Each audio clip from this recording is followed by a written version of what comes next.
Friends, ಇವತ್ತಿನ ಅದ್ಭುತ ವಿಡಿಯೋಗೆ ನಿಮ್ಮೆಲ್ಲರಿಗೂ ಆತ್ಮೀಯ ಸ್ವಾಗತ. ಫ್ರೆಂಡ್ಸ್, ಒಂದು ದಿನ ಆಚಾರ್ಯ ಚಾಣಕ್ಯರು ನದಿಯ ದಡದಲ್ಲಿ ಅತ್ತ ಇತ್ತ ತಿರುಗಾಡುತ್ತಾ ಸ್ವಲ್ಪ ಸಮಯದ ನಂತರ ನದಿಯ ದಡದಲ್ಲಿ ಕುಳಿತುಕೊಂಡರು. ಅವರ ಪಕ್ಕದಲ್ಲಿ ಚಂದ್ರಗುಪ್ತನು ಕೂಡ ಶಾಂತವಾಗಿ ಕುಳಿತಿದ್ದನು. ಆದರೆ ಆ ವ್ಯಕ್ತಿ ತುಂಬಾ ಗೊಂದಲದಲ್ಲಿದ್ದನು.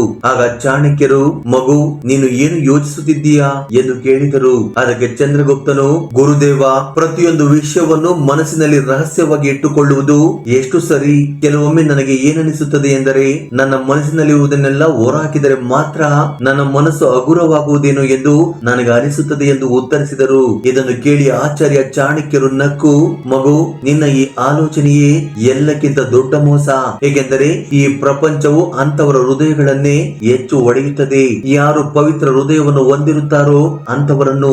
ಏಕೆಂದರೆ ಇವರು ಮಾತನಾಡಲು ನಾಲ್ಗೆ ಇಲ್ಲದವರಂತೆ ಇದ್ದು ಪ್ರತಿಯೊಂದು ವಿಷಯವನ್ನು, ತಮಗಾಗುವ ಅನುಭೂತಿಯನ್ನು, ತಮ್ಮ ಪ್ರತಿಯೊಂದು ಯೋಜನೆಯನ್ನು, ತಮಗಾಗುವ ಪ್ರತಿ ದುಃಖವನ್ನು ಕೂಡ ಏನನ್ನು ಯೋಚನೆ ಮಾಡದೆ ಇತರರ ಮುಂದೆ ಬಹಿರಂಗಪಡಿಸುತ್ತಾರೆ. ಆದ್ದರಿಂದ ಮಗು, ಇದನ್ನು ನೆನಪಿನಲ್ಲಿಟ್ಟುಕೋ. ಹೇಗೆ ನಾವು ಧನವನ್ನು ಬೀರುವಿನಲ್ಲಿ ಸುರಕ್ಷಿತವಾಗಿ ಮುಚ್ಚಿಡುತ್ತೇವೆಯೋ ಹಾಗೆ ಕೆಲವು ವಿಷಯಗಳನ್ನು ಸಹ ನಮ್ಮ ಹೃದಯದಲ್ಲಿ ರಹಸ್ಯವಾಗಿ ಇಟ್ಟುಕೊಳ್ಳಬೇಕು. ಇದು ಬುದ್ಧಿವಂತ ವ್ಯಕ್ತಿಯ ಪ್ರಮುಖ ಲಕ್ಷಣ. ಇದರಿಂದ ಜೀವನ ಧನ್ಯವಾಗುತ್ತದೆ ಎಂದು ಹೇಳುತ್ತಾರೆ. ಏಕೆಂದರೆ ಮಾತನಾಡುವುದು ಪ್ರತಿಯೊಬ್ಬರು ಸಾಮಾನ್ಯವಾಗಿ ಮಾಡುವ ಕೆಲಸ. ಆದರೆ ನಿಶಬ್ದವಾಗಿರುವುದು ಒಂದು ಕಲೆ, ಒಂದು ಆಟವಿದ್ದಂತೆ.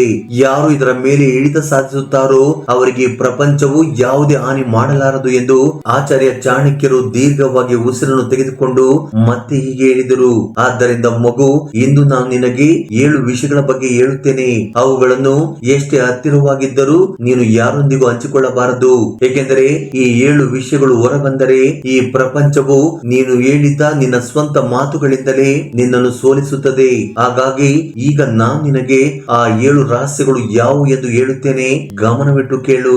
ನೀನು ಇವುಗಳನ್ನು ನಿನ್ನ ಮನಸ್ಸಿನಲ್ಲಿ ರಹಸ್ಯವಾಗಿಟ್ಟರೆ ನಿನ್ನ ಜೀವನದಲ್ಲಿನ ಕಷ್ಟಗಳು ದೂರದಿಂದ ನೋಡಿದರೂ ಕಾಣಿಸುವುದಿಲ್ಲ ಎಂದು ಹೇಳಿ ಚಾಣಕ್ಯ ಮಹರ್ಷಿಗಳು ಆ 7 ರಹಸ್ಯಗಳನ್ನ ಹೇಳುತ್ತಾರೆ. ಫ್ರೆಂಡ್ಸ್, ಈ ವಿಡಿಯೋ ಪ್ರತಿಯೊಬ್ಬ ಮನುಷ್ಯನಿಗೂ ತುಂಬಾ ಉಪಯುಕ್ತವಾಗಿದೆ. ಆದ್ದರಿಂದ ಎಲ್ಲಿಯೂ ಕೂಡ ಸ್ಕಿಪ್ ಮಾಡದೆ ಪೂರ್ತಿಯಾಗಿ ನೋಡಿ. ಅದಕ್ಕಿಂತ ಮೊದಲು ಈ ವಿಡಿಯೋಗೊಂದು ಲೈಕ್ ನೀಡಿ, ನಮ್ಮ ಚಾನಲ್ ಅನ್ನು ಸಬ್ಸ್ಕ್ರೈಬ್ ಮಾಡಿಕೊಳ್ಳಿ. ಚಾಣಕ್ಯ ಮಹರ್ಷಿಗಳು ಹೇಳಿರುವ ಮೊದಲನೆಯದು, ನಿಮ್ಮ ಮನೆಯಲ್ಲಿ, ನಿಮ್ಮ ಕುಟುಂಬದಲ್ಲಿರುವ ಸಮಸ್ಯೆಗಳ ಬಗ್ಗೆ ಯಾರಿಗೂ ಹೇಳಬಾರದು ಎನ್ನುತ್ತಾ ಆಚಾರ್ಯ ಚಾಣಕ್ಯರು ಹೀಗೆ ಹೇಳಿದರು.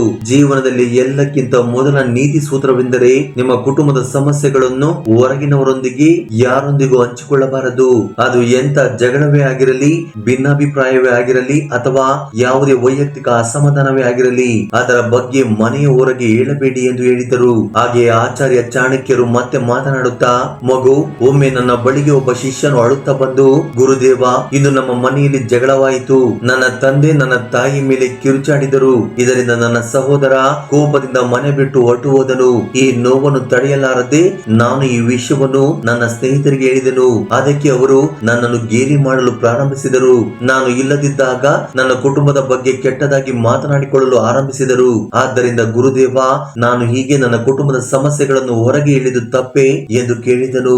ಆಗ ಚಾಣಕ್ಯರು ತೀಕ್ಷ್ಣವಾದ ಸ್ವರದಲ್ಲಿ, ಮಗು, ನೀನು ನಿನ್ನ ಕುಟುಂಬದ ಬಿರುಕುಗಳನ್ನು ಹೊರಗೆ ತೋರಿಸಿದಾಗ ಅವರು ಅವುಗಳನ್ನು ಸರಿಪಡಿಸುವ ಬದಲು ಅವುಗಳನ್ನು ಮತ್ತಷ್ಟು ಒಡೆಯುತ್ತಾರೆ.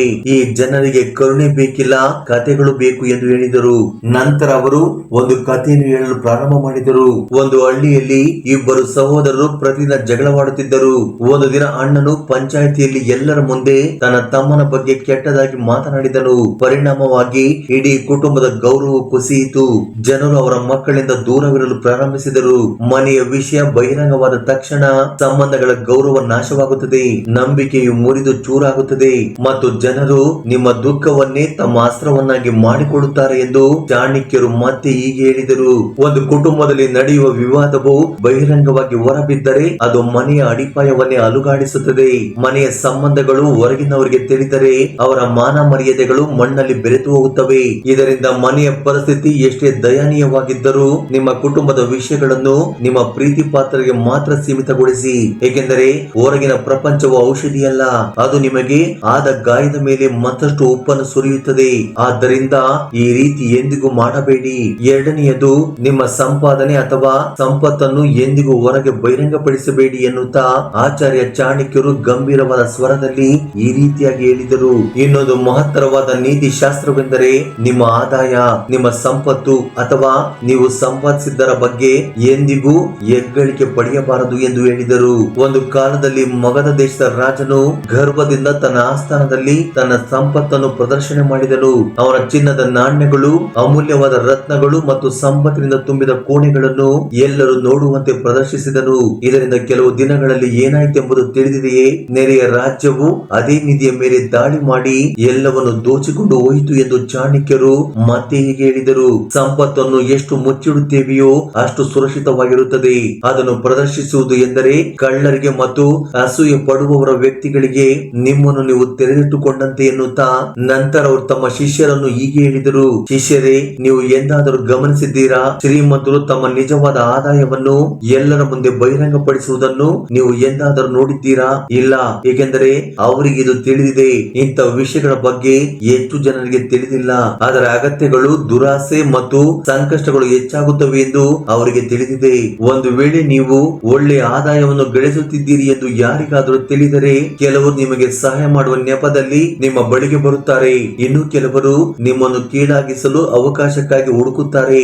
ಇನ್ನು ಕೆಲವರು ಹೇಗಿರುತ್ತಾರೆಂದರೆ ನಿಮ್ಮ ಮೇಲೆ ದ್ವೇಷವನ್ನು ಇಟ್ಟುಕೊಂಡಿರುತ್ತಾರೆ, ಏಕೆಂದರೆ ಅವರ ಬಳಿ ಇಲ್ಲದಿರುವುದು ನಿಮ್ಮ ಬಳಿ ಇರುವುದರಿಂದ ಅವರು ದ್ವೇಷವನ್ನು ಹೊಂದಿರುತ್ತಾರೆ ಎಂದು ಚಾಣಕ್ಯರು ಸ್ಪಷ್ಟವಾಗಿ ಹೇಳಿದರು. ಸಂಪತ್ತಿನ ದೊಡ್ಡ ರಕ್ಷಣೆಯೇ ಅದು ಗುಪ್ತವಾಗಿರುವುದು ಎಂದು ಹೇಳುತ್ತಾ, ಒಂದು ವೇಳೆ ಎಲ್ಲರಿಗೂ ನಿಮ್ಮ ಸಂಪತ್ತಿನ ಬಗ್ಗೆ ನಿಜಾಂಶ ತಿಳಿದರೆ ಜನರು ನಿಮ್ಮ ಮನಸ್ಸಿನ ಶಾಂತಿಯನ್ನು ಕಸಿದುಕೊಳ್ಳುತ್ತಾರೆ. ಆದ್ದರಿಂದ ಇದನ್ನು ಖಂಡಿತವಾಗಿ ನೆನಪಿಡಿ. ನಿಮ್ಮ ಮನಸ್ಸು ಶಾಂತ ಮತ್ತು ಸ್ಥಿರವಾಗಿರಲು ನಿಮ್ಮ ಸಂಪಾದನೆಯನ್ನು ನೀವು ಮರೆಮಾಚಬೇಕು, ಏಕೆಂದರೆ ಪ್ರದರ್ಶಿಸಿದ ಸಂಪತ್ತು ದರೋಡೆಗೆ ಅಥವಾ ಅಸೂಯೆಗೆ ಕಾರಣವಾಗಬಹುದು. ಮೂರನೆಯದಾಗಿ, ನಿಮ್ಮ ಭವಿಷ್ಯದ ಯೋಜನೆಗಳನ್ನು ರಹಸ್ಯವಾಗಿಡಿ. ಆಚಾರ್ಯ ಚಾಣಕ್ಯರು ಮೂರನೇ ಸೂತ್ರವನ್ನು ವಿವರಿಸುತ್ತಾ, ಮಕ್ಕಳೇ, ನಿಮ್ಮ ಯೋಜನೆ ಪೂರ್ಣಗೊಳ್ಳುವವರೆಗೆ ಅದನ್ನು ನಿಮ್ಮ ಮನಸ್ಸಿನಲ್ಲಿ ರಹಸ್ಯವಾಗಿಡಿ. ತಮ್ಮ ಪ್ರತಿಯೊಂದು ಹೆಜ್ಜೆಯನ್ನು ಮೊದಲೇ ಘೋಷಿಸುವವರು ತಮ್ಮ ಗಮ್ಯ ಸ್ಥಾನವನ್ನು ತಲುಪುವ ಮೊದಲೇ ದಾರಿ ತಪ್ಪುತ್ತಾರೆ ಎಂದು ಹೇಳುತ್ತಾ ಚಾಣಕ್ಯರು ತಕ್ಷಶಿಲ ಗುರುಕುಲದಲ್ಲಿರುವ ತಮ್ಮ ಶಿಷ್ಯರಿಗೆ ಒಂದು ಉದಾಹರಣೆಯನ್ನು ಹೇಳಿದರು. ಅದು ಒಮ್ಮೆ ಒಬ್ಬ ವ್ಯಾಪಾರಿ ತನ್ನ ಪಟ್ಟಣದಲ್ಲಿ ಒಂದು ದೊಡ್ಡ ಮಸಾಲೆ ಸಾಮಗ್ರಿಗಳ ಅಂಗಡಿಯನ್ನು ತೆರೆಯಲು ನಿರ್ಧಾರ ಮಾಡಿದನು. ಅವನು ತನ್ನ ಸಂಬಂಧಿಕರು, ಸ್ನೇಹಿತರು ಮತ್ತು ನೆರೆಹೊರೆಯವರೆಲ್ಲರಿಗೂ ಈ ವಿಷಯವನ್ನು ಮೊದಲೇ ಹೇಳಿದನು. ಮರುವಾರ ಒಬ್ಬ ಬುದ್ಧಿವಂತ ವ್ಯಕ್ತಿ ಅವನ ಮಾತುಗಳನ್ನು ಕೇಳಿ ಅದೇ ಸ್ಥಳದಲ್ಲಿ ಅದೇ ರೀತಿಯ ಅಂಗಡಿಯನ್ನು ತೆರೆದು ಮಾರುಕಟ್ಟೆಯನ್ನು ಸ್ವಾಧೀನಪಡಿಸಿಕೊಂಡನು. ವ್ಯಾಪಾರಿ ಅಲ್ಲಿಗೆ ಬರುವುದಕ್ಕೆ ತುಂಬಾ ತಡವಾಗಿತ್ತು ಎಂದು ಹೇಳುತ್ತಾ ಚಾಣಕ್ಯರು ಮತ್ತೆ ಹೀಗೆ ಹೇಳಿದರು. ನಮಗೆ ಬರುವ ಪ್ರತಿಯೊಂದು ಆಲೋಚನೆಯು ಒಂದು ಬೀಜವಿದ್ದಂತೆ. ಅದನ್ನು ನೆಡುವ ಮೊದಲು ನೀವೆಲ್ಲರಿಗೂ ಹೇಳಿದರೆ ಯಾರಾದರೂ ಅದನ್ನು ಪುಡಿ ಮಾಡುತ್ತಾರೆ ಅಥವಾ ನಿಮ್ಮ ಮೊದಲ ಫಲವನ್ನು ಪಡೆದುಕೊಳ್ಳುತ್ತಾರೆ. ಯೋಜನೆಯ ನಿಜವಾದ ಶಕ್ತಿಯು ಅದರ ಮೌನದಲ್ಲಿ ಅಡಗಿದೆ. ಆದ್ದರಿಂದ ಇದನ್ನು ನೆನಪಿಡಿ. ಸಿದ್ಧತೆ ಎಂಬುದು ಪ್ರದರ್ಶನಕ್ಕೆ ಸಮಯವಲ್ಲ. ಕೆಲಸ ಮುಗಿದ ನಂತರವೇ ನೀವು ಅದರ ಬಗ್ಗೆ ಮಾತನಾಡಬೇಕು. ಪ್ರಯಾಣ ಮುಗಿಯುವವರೆಗೆ ಮೌನವಾಗಿರಿ. ನಿಮ್ಮ ಉದ್ದೇಶ, ದಿಕ್ಕು ಮತ್ತು ನಿಮ್ಮ ಮುಂದಿನ ಹೆಜ್ಜೆ ಎಲ್ಲವೂ ನಿಮ್ಮ ಸ್ವಂತದ್ದು. ಇವುಗಳನ್ನು ಎಲ್ಲರ ಮುಂದೆ ಬಹಿರಂಗಪಡಿಸುವುದರಿಂದ ನೀವು ಅನಗತ್ಯ ಆಲೋಚನೆಗಳ ಹೊರೆಯನ್ನು ಹೊತ್ತುಕೊಂಡು ಟೀಕೆಗಳಿಗೆ ಗುರಿಯಾಗುತ್ತೀರಿ. ಇಂದಿನ ಆಧುನಿಕ ಜಗತ್ತಿಗೂ ಸಹ ಇದೇ ಸೂತ್ರ ಅನ್ವಯಿಸುತ್ತದೆ. ಆದ್ದರಿಂದ ನೀವು ಹೊಸದನ್ನು ಪ್ರಾರಂಭಿಸಲು ಬಯಸುತ್ತೀರಾ ಅಥವಾ ನೀವು ಒಂದು ವ್ಯವಹಾರವನ್ನು ಪ್ರಾರಂಭಿಸಲು ಬಯಸುತ್ತೀರಾ ಅಥವಾ ನೀವು ಮಾಡುತ್ತಿರುವ ಕೆಲಸವನ್ನು ಬದಲಾಯಿಸಲು ಬಯಸುತ್ತೀರಾ? ನಿಮ್ಮ ಕೆಲಸ ಮುಗಿಯುವವರೆಗೆ ಯಾರಿಗೂ ಹೇಳಬೇಡಿ, ಏಕೆಂದರೆ ಈ ಜಗತ್ತು ನಿಮ್ಮ ಯೋಜನೆಯನ್ನು ರಕ್ಷಿಸುವುದಿಲ್ಲ ಮತ್ತು ಅದರ ವೈಫಲ್ಯಕ್ಕೆ ಜವಾಬ್ದಾರಿಯನ್ನು ಹೊರದು. ಆದ್ದರಿಂದ ಈ ರೀತಿ ಎಂದಿಗೂ ಮಾಡಬಾರದು. ನಾಲ್ಕನೇ ವಿಷಯ, ನಿಮ್ಮ ದೌರ್ಬಲ್ಯಗಳನ್ನು ಎಂದಿಗೂ ಯಾರಿಗೂ ಹೇಳಬೇಡಿ. ಆಚಾರ್ಯ ಚಾಣಕ್ಯರು ಗಂಭೀರ ಸ್ವರದಲ್ಲಿ ಮಾತನಾಡುತ್ತಾ, ಮಕ್ಕಳೇ, ನೀವು ನಿಮ್ಮ ದೌರ್ಬಲ್ಯಗಳನ್ನು ಬೇರೆಯವರಿಗೆ ಹೇಳುವ ದಿನವೇ ನೀವು ಸೋಲಿನತ್ತ ನಿಮ್ಮ ಮೊದಲ ಹೆಜ್ಜೆಯನ್ನು ಇಟ್ಟಂತೆ ಎಂದರು.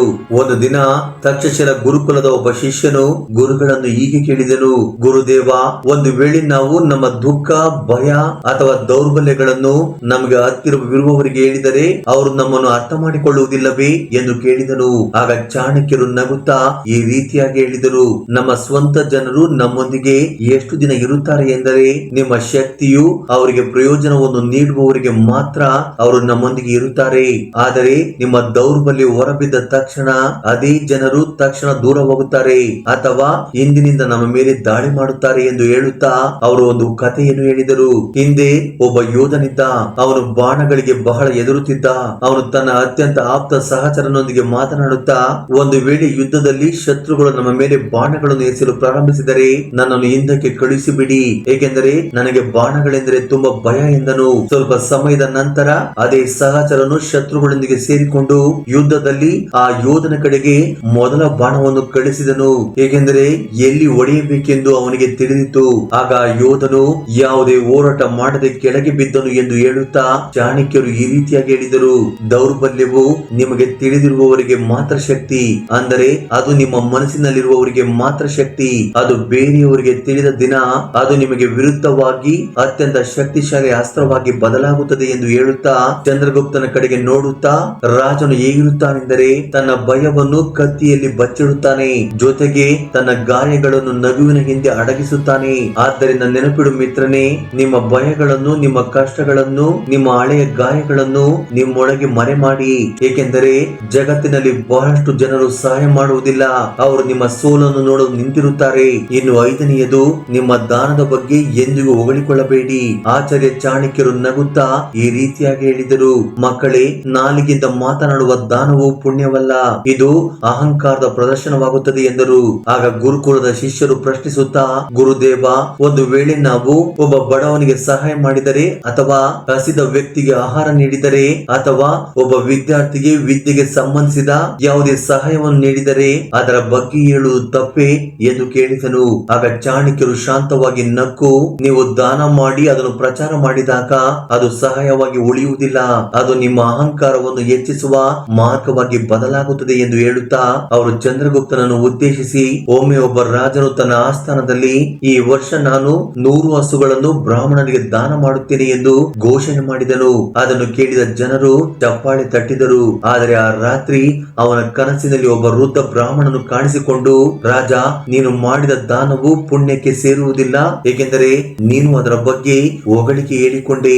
ದಾನವು ಮರೆಮಾಚಲ್ಪಟ್ಟಾಗ ಮಾತ್ರ ಅದು ಫಲಪ್ರದವಾಗುತ್ತದೆ ಎಂದರು. ಬಲಗೈಯಿಂದ ನೀಡಿದ ದಾನ ಎಡಗೈಗೆ ತಿಳಿದರೂ ಅದು ಅತಿ ಹೆಚ್ಚಾಗುತ್ತದೆ ಎಂದು ಹೇಳಿದರು. ನಂತರ ಅವರು ಒಂದು ಸೂತ್ರವನ್ನು ಹೇಳುತ್ತಾ, ಇದು ಪ್ರಜ್ವಲಿಸುವ ದೀಪದಂತೆ, ಅದನ್ನು ಯಾರಾದರೂ ನೋಡಿದರೂ ಅಥವಾ ನೋಡದಿದ್ದರೂ ಅದರ ಬೆಳಕು ಒಂದು ದಿನ ಹಿಂದಿರುಗುತ್ತದೆ. ಆದ್ದರಿಂದ ಗೆಳೆಯ, ನೀವು ನಿಜವಾಗಿಯೂ ಯಾರಿಗಾದರೂ ಸಹಾಯ ಮಾಡಿದ್ದರೆ ಅದನ್ನು ಜಗತ್ತಿಗೆ ಹೇಳುವ ಅಗತ್ಯವಿಲ್ಲ. ಶುದ್ಧ ಹೃದಯದಿಂದ ನೀಡಿದ ದಾನವು ಅತ್ಯುನ್ನತ ಮಟ್ಟವನ್ನು ತಲುಪುತ್ತದೆ, ಉಳಿದವುಗಳೆಲ್ಲ ಕೇವಲ ಪ್ರದರ್ಶನದಂತೆ ಉಳಿದು ಬಿಡುತ್ತವೆ ಎಂದು ಹೇಳಿದರು. ನಂಬರ್ 6, ನಿಮ್ಮ ಅವಮಾನ ಮತ್ತು ಸೋಲಿನ ಕಥೆಗಳನ್ನು ಎಂದಿಗೂ ಯಾರಿಗೂ ಹೇಳಬೇಡಿ. ಆಚಾರ್ಯ ಚಾಣಕ್ಯರು ತಮ್ಮ ಶಿಷ್ಯರತ್ತ ನೋಡಿ ಬಹಳ ಆಳವಾದ ವಿಷಯವನ್ನು ಹೇಳಿದರು. ಮಕ್ಕಳೇ, ಪ್ರತಿಯೊಬ್ಬರು ಜೀವನದಲ್ಲಿ ಒಂದಲ್ಲ ಒಂದು ಸಮಯದಲ್ಲಿ ಸೋಲುತ್ತಾರೆ, ಆ ಅವಮಾನವನ್ನು ಸಹಿಸಿಕೊಳ್ಳುತ್ತಾರೆ.